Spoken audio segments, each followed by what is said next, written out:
Hey everyone, welcome to Grief Out Loud, a podcast by Dougy Center, the National Grief Center for Children and Families. I'm your host, Jana DeCristofaro. Grief is pretty much never simple. It doesn't follow a straight line, and it rarely fits into the stories we think we know about love and loss. And sometimes, after someone dies, we discover things about them that we never knew, things that complicate our grief and our relationship with the person who died. That's exactly what happened to my guest today, Jessica Waite. When her husband Sean died of a heart attack while traveling for work, she was devastated. But in the days and weeks that followed, as she started to go through his things, she uncovered a whole other side of him. A double life of infidelity, financial secrets, and other betrayals. And so, alongside her grief, came something else: anger. Jessica wrote about this experience in her book, The Widow's Guide to Dead Bastards. And today, she's here to talk about what it means to grieve someone you loved while also coming to terms with the truths that they kept from you. We get into how she navigated parenting her young son through this loss, the unexpected ways anger helped her move forward, and how humor played a big role in her grief. This is a conversation about grief, betrayal, and ultimately, finding a way to hold both love and the truth at the same time. Jessica, welcome to Grief Out Loud. It's so good to be here. Thank you for having me. Yeah, I'm really looking forward to our conversation. I thoroughly enjoyed your book, The Widow's Guide to Dead Bastards, and I was like, I cannot wait to talk to Jessica about this book and about your story. And I mean, your book title kind of gives us a few hints, The Widow's Guide to Dead Bastards, but what was Sean like as a husband and as a father? Yeah, I think the title doesn't give a very good clue about like what Sean was actually like as a person. We were together for about 20 years, and we were friends first before we started dating. And he was like in most respects, in most of the ways that I and other people knew him, a really stand-up guy. And so he was somebody who would, if he witnessed a car accident, he would like pull over, he would like take time out to like draw a map of what happened to like help the person. Are you okay? Like all of the things. And like one time we were out and I lost one of my gloves and it was a blizzard and it was like minus 25 Celsius, which is still very, very, very like so cold.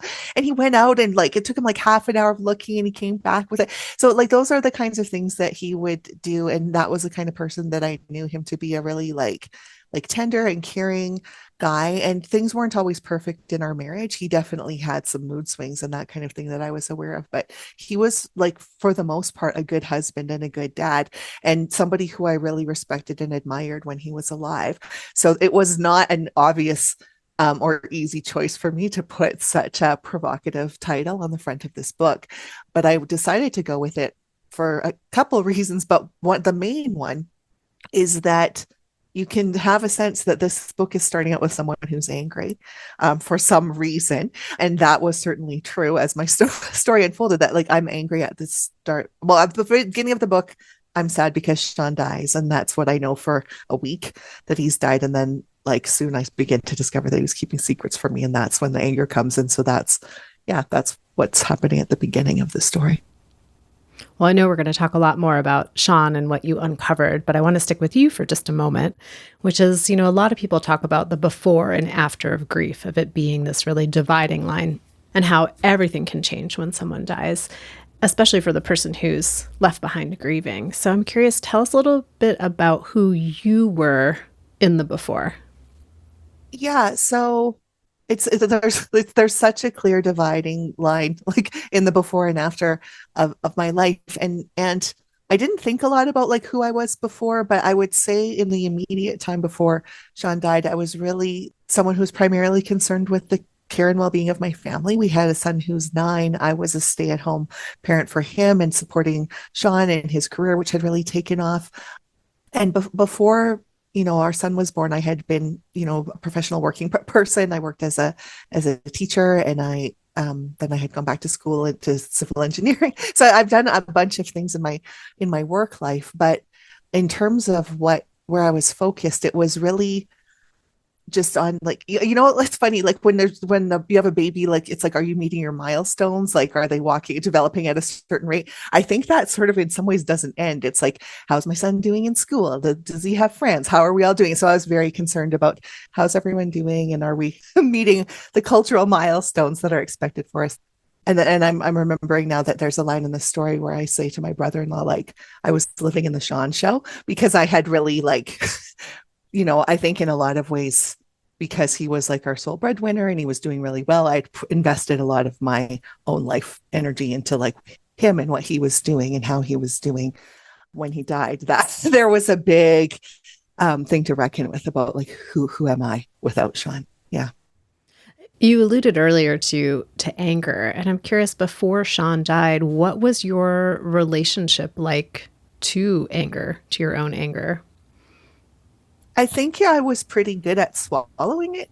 So I think I was pretty like socialized into the like children should be seen and not heard kind of dynamic, and that being polite and nice and kind and friendly were like the paramount things for someone like especially girl or woman. Like I was raised, I didn't grow up with my dad very much. Like from elementary school on, it was just me, my mom, and my sister.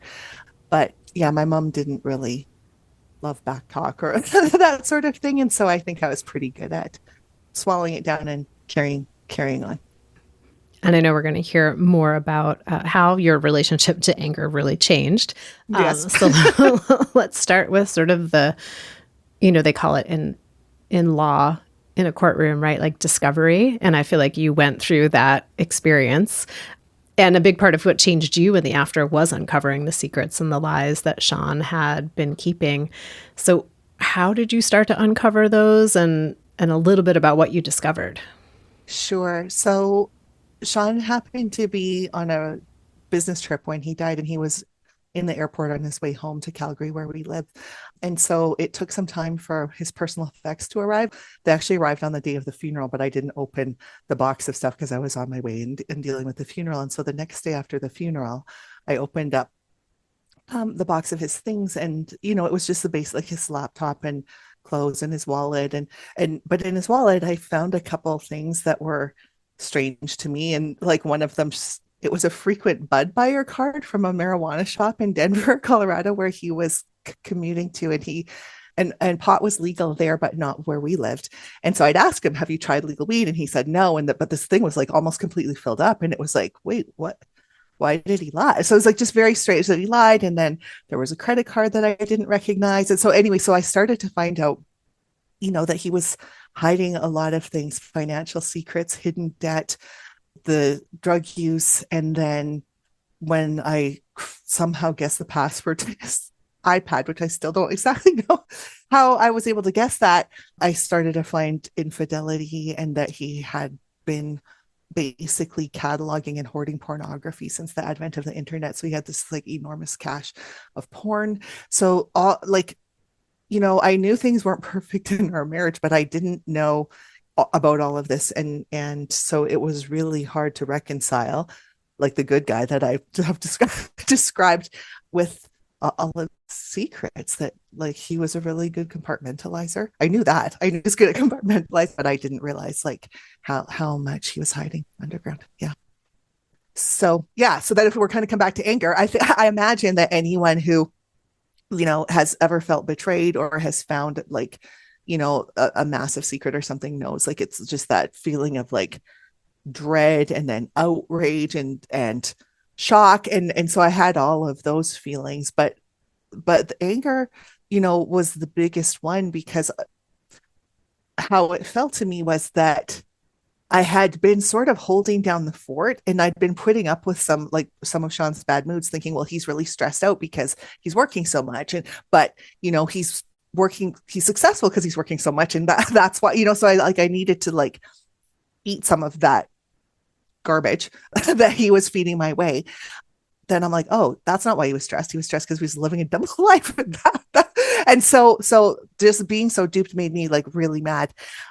But again, I wanted to go to my default of suppressing my anger, because our son was only 9, and I didn't want him to know any of it. And I wanted to also hide it from the family because I didn't want them to have this double whammy of pain that I was experiencing. So I was trying to stuff it all down, but it was too much, right? It was too, and so anyway, it boiled over like something on the stove, and I ended up having to look at like, how am I going to live with all this anger? What am I going to do with it all?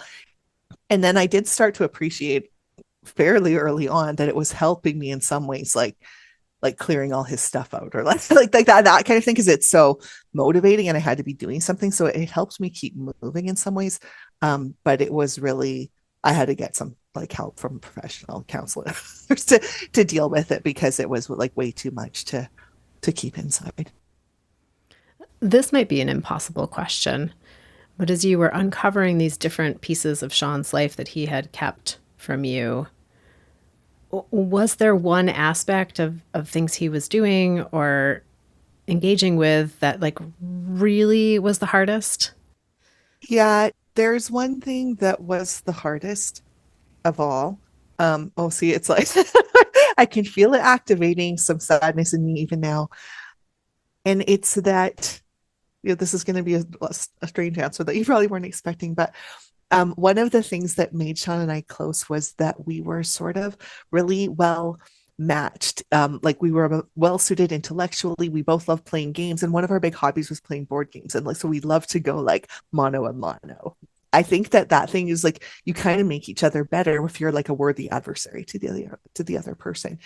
And what it felt like when I realized how, because I was like full Nancy Drew in the investigation, like how did he get away with this for so long? And I realized that he was gaming me in some respects. Do you know what I mean? Like he was using what he knew about me, using my trusting nature, using my patterns that he knew, like all of those things against me to deceive me. And like that was the hardest thing of all. It wasn't like, like everything else I can kind of see, because I like, there's a strong history of mental illness in Sean's family and also my own. And so how I characterize it now is that probably he was living with undiagnosed bipolar disorder, and these things are symptomatic of that. And so I could sort of have a frame to hold the behaviors and to kind of, not immediately, but over time, take it less personally. The behaviors, like, but it's that what I just said, that it was like that he used what he knew of me against me. That was the hardest thing. It still makes me sad and a little bit mad. Like the biggest betrayal, to have someone who knew you so well and to use those things that you had shared with him against you. Yeah. Yeah. Yeah. And you mentioned too wanting or feeling this sense that you needed to just contain it yourself. And then it boiled over, as it would. Who were you able to go to initially to start to share some of this discovery? When I first started to find out, I went to a counselor that I just found like in the middle of the night, that had an online booking system that I could get an appointment first thing in the morning. And I only saw her one time, but it helped me to at least like offload some of it. And then I found other counselors. One was through a hospice program in Calgary where I live, and the other one I found privately. And so I'd go for sadness and other like my child's grief and all that sort of thing. I saw one, and then for the rest of the things I saw another one.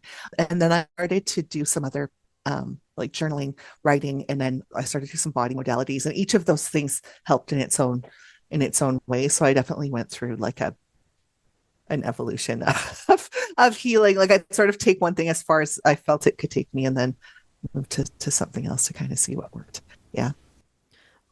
One of the things I've heard from other folks who've been in a similar situation where they discover things about their person after they died, Yeah. is often if someone is still alive and they've betrayed us, we may have the opportunity to talk to them or rail against them in some way and have that person talk back, and to have this experience of doing it when the person has died and it's almost a vacuum. I'm just curious what your sense of that was. Yeah, that was terrible. Like I just yelled at the air, like I just said, "I'm divorcing you," and threw my wedding ring across the room. So things like that. I did those expressions even though he wasn't there. And like the other strange thing that's part of why I wrote this story, and it was one of the hardest things to write about it, was that weird things started happening around my house that didn't used to happen, that made me wonder if he was somehow reaching back. And so, like, my light bulbs were all burning out and my TV and stereo were coming on by themselves. And so then I'm like, well, wait. So it made me have to change my worldview a little bit to ask the question, is he actually not there, or is he there? And if yeah, so I didn't have any kind of set belief about that to begin with, but I was too mad at him. If you're drunk dialing me from the afterlife, you could go to hell, that kind of thing. So anyway, I'm probably like digressing, going in a weird way, but for someone who, yeah, when the person's alive, you do potentially have the opportunity to get answers from them. But what I've realized talking to a lot of people is that can be a false hope too. Do you know what I mean? If someone is dedicated to deceiving you and lying to you, they might never tell you the truth. And so when the person's not here to ask, the blessing of that is that, like, I couldn't hold on to the hope of, oh, I'm going to find out, I'm going to grill it out of him, or whatever, or he'll become remorseful and tell me, and that will satisfy me and heal me in some way. It's like that path to healing wasn't available, and knowing that helped direct me to where I could go, if that makes sense. Yeah, or to not have to watch someone double down on a lie. Yes, because that just, it's even worse, and it just hooks you in even more. Because yeah, what I realized is my getting better can't depend on an apology from this person. Then in some way you have to do that one-sidedly.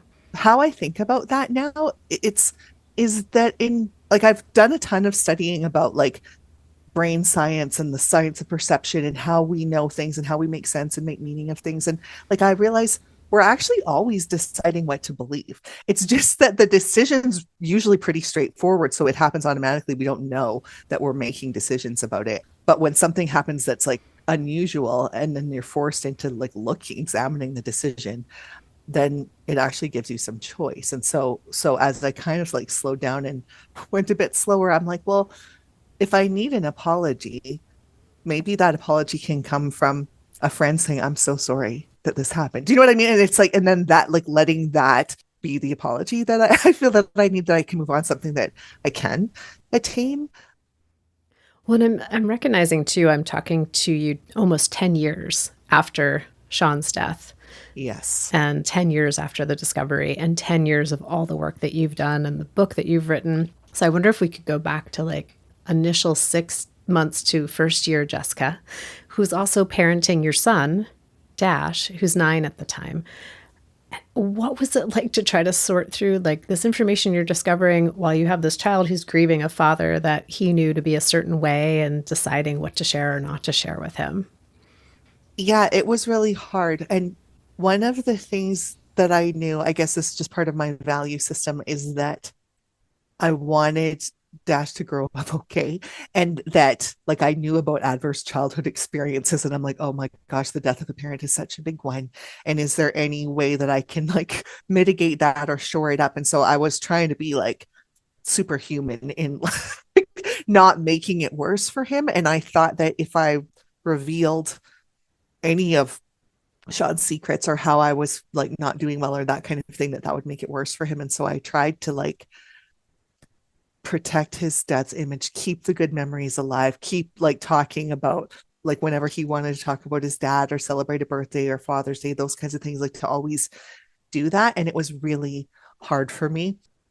I don't judge myself for the decision, even though it was grueling. But over time, I started to recognize that my desire to shelter him wasn't effective, because I wasn't really sheltering him.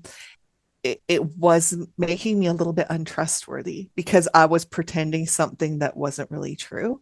And so when I very, like, in a considered way and age appropriately, shared a few things that gave him a more complete picture of like how I was doing, or like that his dad had some, like, a mood sickness is how I talked about it, that made him be a bit volatile at times, or that kind of thing. That really helped him to sort of relax and make sense in his own way. Slowly, as he was growing up, I did disclose most of what's in the book, and then he read it before it came out.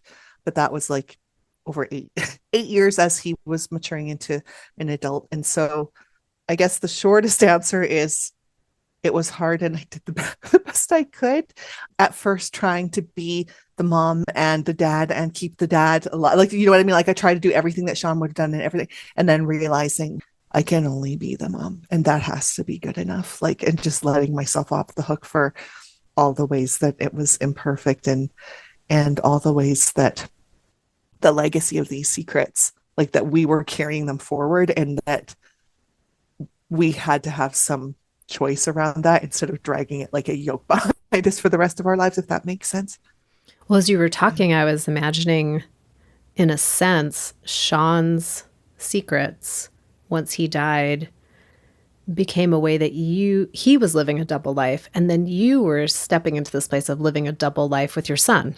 Yes, that is exactly right. It's like you inherit these secrets along with everything else. And then it's like, well, now, yeah, exactly. Now I am, and I really felt the impact of the duplicity of it. Like that I was having to put on a brave face. That was a lie. I was like saying it like, yeah, your dad was great, blah, blah, blah, when I wasn't feeling it in my heart. That was a lie. And then people would come over and they would say, you know, something comforting like you and Dash were everything to Sean. And I'd be like, yeah, you know, and so it was that I was like, there was a huge wall that I was putting up between me and the truth, or me and other people, because I had just stepped into the double life and was maintaining it. And that's sort of, I guess, the position that anyone who finds out secrets is put into. And I think at some level, again, it's just like the momentum of it kind of, at least in my case, the momentum of it carried on. Like I didn't feel like I had a choice. I felt like I had to do this, and this was the only way to go. Over time and through writing, became more at choice about sharing. But now that the book's been out for a while, and every time I talk to people, and I'm sure you know this because you deal with grieving people all the time, this is not uncommon that people find out secrets and then have to face these choices. And there's a huge cultural norm about keeping the secret, protecting the legacy, not speaking ill of the dead, like all of those things. And the incidence is common, the talking about it is uncommon, and that gap creates a lot of confusion and pain, I think, for a lot of people. And so I don't regret the disclosure, because I think that it has helped me step out of shame and be able to like embrace a life that feels happy and joyful, and where I can have love and trust again, and all of those things. Like for me, that was really important, and it might be different for other people. I don't know, but there's definitely been a social cost to doing it. Like people have judged me, like and you know, attacked me online, that sort of thing, because I'm breaking the contract, I guess, the social contract that is expected of someone. Yeah. I have to wonder then how many people who do have that strong reaction are people who have been keeping secrets for someone who has died, or how many are people who have secrets that they're really hoping their people are going to keep for them once they die too. I agree. That thought has crossed my mind as well. I'm like, it's interesting how confronted you are by me. Like, this book is really, it's not trying to, even with the things that were like, you know, some people call it paranormal or supernatural, or like, I'm not trying to persuade anyone of anything. This book is really like, here's what happened in my life, right? It's like, this is how it went down for me. And so I didn't, maybe naively, I didn't expect it to be so confronting, because I was writing so directly from my own experience and not really trying to persuade anyone of anything. What did you come to understand about what Sean was going through by having the experience of living that double life for a bit after he died? When it was happening, I didn't even really know I was doing it. So this answer is going to come from like having gone through it, then examined it, and then like how I think about it now. But what I realize is it brought me into a full sense of compassion for him, because I lied too, right? He's like, he lied, what a liar, right? And it's like, and it's very clear like it was so clear in my mind that I was right and he was wrong. And everyone that I told agreed with me that I was right and he was wrong. But after the initial like catharsis of venting that and being a little bit outraged, it didn't make me feel better. Being right didn't make me feel better at all. And I was kind of stuck in it and I had no moves left. But then when I started to realize, oh, but I lied too. I was lying to Dash and I was lying to people and I was hiding the secret too. And it was stressful and it was exhausting. And then I could see like all of the ways that it took a toll on Sean. And then when I could kind of feel what it must have been like for him, I could also see, oh yeah, this is really making me, but I could see how remorseful he would have been because I know that he loved us and he never would have wanted us to feel this. That's why he was trying to protect us from the secrets.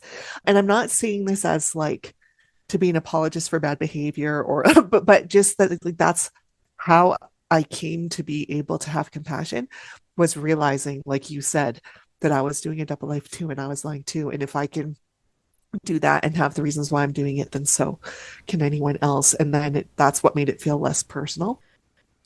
As I was reading your book, I could almost feel the times that you could touch back into the Sean of before and the love for and from the Sean of before, which it feels like continues to happen even today in our conversation. And I wonder what your relationship with Sean is like now, almost 10 years after his death. Yeah. So I feel like right now today, the kind of like wild things that were used to happen don't happen anymore, really, in terms of like the very dramatic flashing lights and that sort of thing.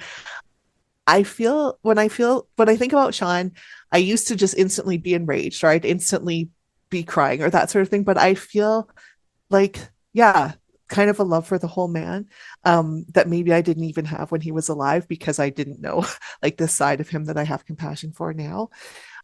And as far as the question of like what happens when we die, if there's something and we're to meet again, I would be very happy to see him again, which wasn't always true. If he were to read this book, oh gosh, I haven't said this before publicly, but I think he would actually feel really proud of me. I think he would feel proud of me and our son, and I don't think he'd be mad about the title. I think he'd be able to see the whole thing with love. Yeah, so sorry to get kind of weepy.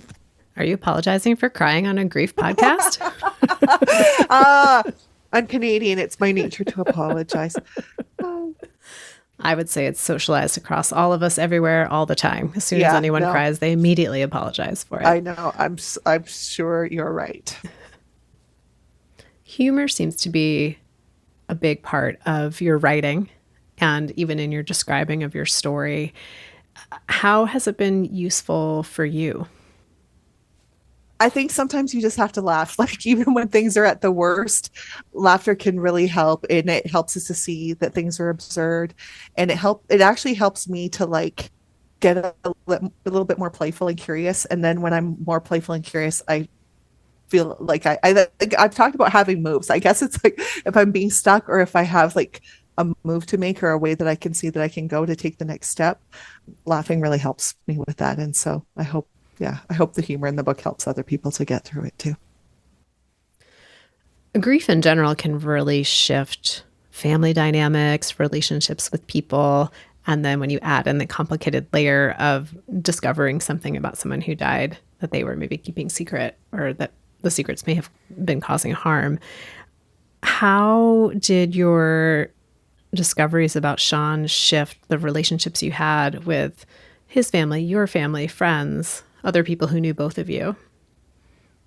Yeah, it's interesting because the effects of those are continuing to ripple out over time. And so it's been like what I realize about it now is whatever like the next consequences might not be the last thing. So it's like some people I've become closer with, some people I've become more distant from. And it's just it does definitely added a complicating layer and a big layer of fear, because I know like in any kind of situation there's often secondary losses with grief, and I experienced those with some family members.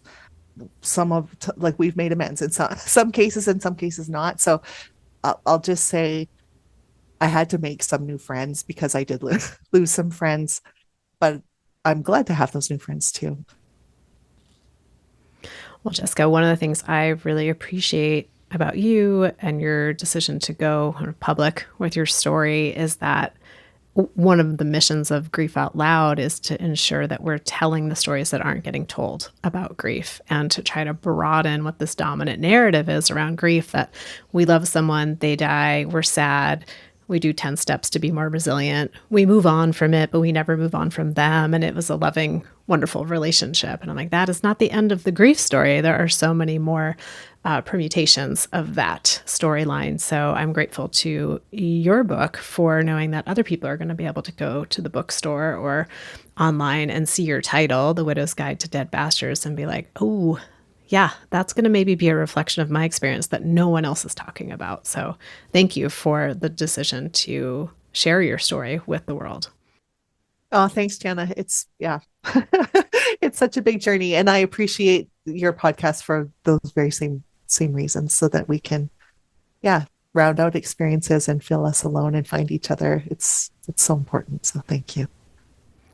And I'll put links, of course, to your book and where to find you. Is there any particular location listeners should head to if they want to connect with you? I have a Substack that's called The Widow's Guide too. And so it's not very active, but if you want, like if you finish the book and want to know more, like there's pictures of me and my family and that sort of thing, and a little bit of backstory as it was leading up. So if they wanted to know more of that kind of thing, they could go there. So great. Yeah.